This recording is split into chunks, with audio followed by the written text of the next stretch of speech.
Erano stati rimandati a settembre ed ora tornano in classe. Non parliamo degli alunni poco studiosi, ma dei docenti e lavoratori del settore che non hanno ricevuto il vaccino. Ed è così che il Dicastero dell'Istruzione ha deciso che la vaccinazione non sarà più requisito essenziale per svolgere l'attività scolastica a contatto con gli studenti. Decisione questa che ha messo in allarme soprattutto i dirigenti scolastici, che in vista del nuovo anno scolastico prevedono una vera e propria protesta da parte dei genitori e non solo.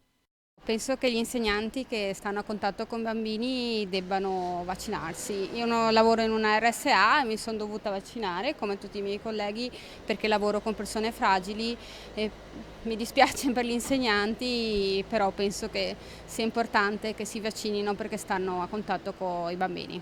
Vaccinarsi, ecco, questo è quello che penso. Secondo me sarebbe meglio che ci fossero tutti i professori in regola come deve essere.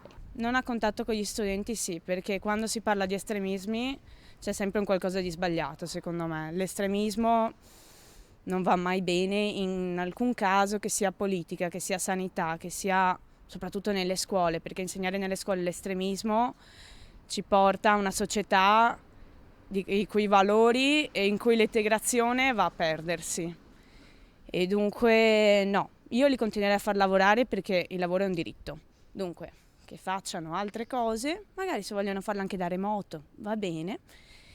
Però no, che vengano a scuola a portare avanti le loro idee, fondamentalmente, secondo la mia opinione, sbagliate, anche no. Ma non tutti sono dello stesso avviso. È ridicola il fatto che non possano insegnare.